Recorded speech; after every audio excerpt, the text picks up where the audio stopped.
Hey guys, it's Glenn from glenscarcollection.com, and I am in our 2014 Jeep Cherokee Limited, and this is going to be a 60,000 mile ownership review.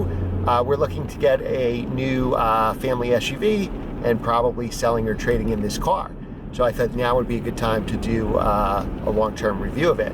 So we only have one review of this car on the channel. It's one of the first videos I ever did. It got like the least amount of views of anything. I think it only got like 20 views. I'll have to check. But remember to like, share, and subscribe, and hit that notification bell so you don't miss the next video. So this is 2014 Jeep Cherokee Limited that we bought brand new. Now the Limited, if I remember correctly, gives you the leather interior, the navigation, the upgraded stereo, and the nice sunroof over here. And you know how much I love sunroofs. We have 59,000 miles, so almost 60,000 miles here for the review. We're the original owners. We leased it originally and liked it so much we wound up buying it out. This car new is about $44,000, give or take. Obviously, lease prices vary because there's sometimes they have special leases on these cars. Our lease payment, I think, was $486 a month to lease it for 39 months, I believe. And our buyout was in the 20,000 range. I think the low 20s or something, right? I mean, it's been a great car. So having an SUV like this, which is really, I'll even call it bigger than a midsize SUV. It does not have a third row seat if that's important to you, but this makes everything else possible. You know, when I have 21-inch tires on the Audi, when I needed to change those to snow tires, this car easily, with the seats folded down, can fit those 21-inch tires. My wife does furniture business on the side, and she could fit big pieces of furniture with the back seats folded. Now there is, like I said, there is no third row seat, but it's almost like a box inside, so it's a very good use of interior. The spare tire is actually underneath the back of the car, so it doesn't take up any cargo room like the old Jeep Cherokees. We've had about 3 or 4 of these cars, including a 2008 SRT Jeep Cherokee.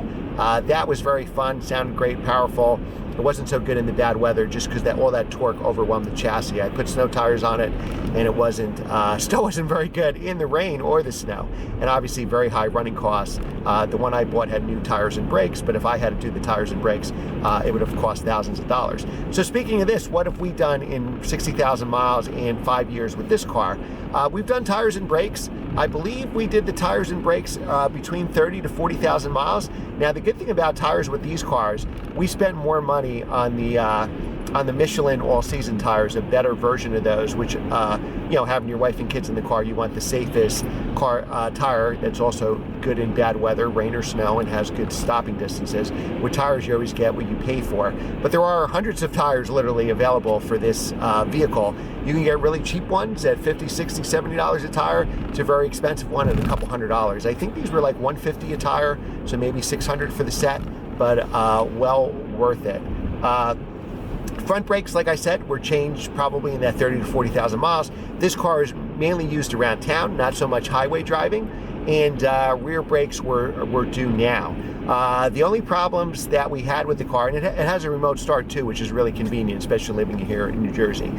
The only problems we've had, which we've had fixed, there were 2 oil leaks with the car. One was a lower gasket, which I don't think should go with 60,000 miles. And then the second one was, and this is a common problem with Jeep Grand Cherokees if you're looking to buy one, with changing the oil, when you put on the oil filter, the housing that's in, it's made of like plastic, I believe, if I'm saying this correctly, and somebody can correct me in the comments below. Over time, or if that's over tightened when you're getting oil changes done, that eventually cracks. The problem with that whole mechanism where the oil filter goes in is it also acts as the oil cooler. So it was a $700 repair to replace that. So keep something in mind if you're buying one of these used for 60,000 miles or own one currently.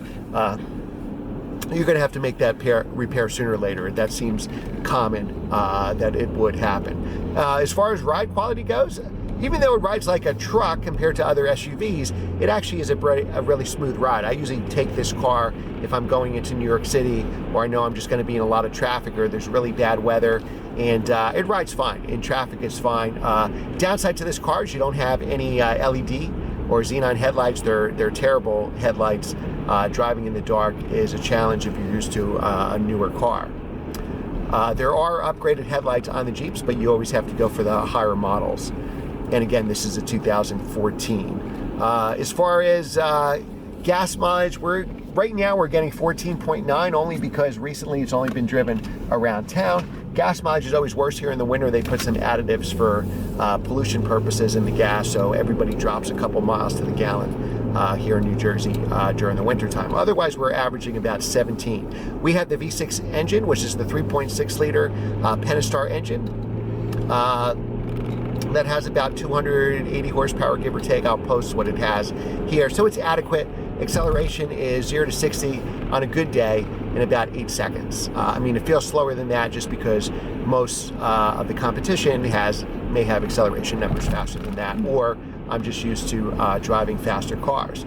Now, will we buy one again? I would say definitely yes, we would buy another Jeep. I think overall it's been very reliable. You know, when a car hits 60,000 miles, it's going to need something. So maybe that $700 repair was more than we'd want to spend and probably shouldn't happen with 60,000 miles. But overall, it's been really good. It's been really reliable. The remote start is really convenient. Having a car like this makes all my other sports cars possible because now I can have two-seaters, because this can be the family mobile, the furniture moving mobile, the Home Depot mobile, the whatever mobile, because it fits everything. All right, guys, so that's my review, long-term review of our 2014 Jeep Cherokee Limited. Definitely, I think, check it out if you're looking for a car that can do everything.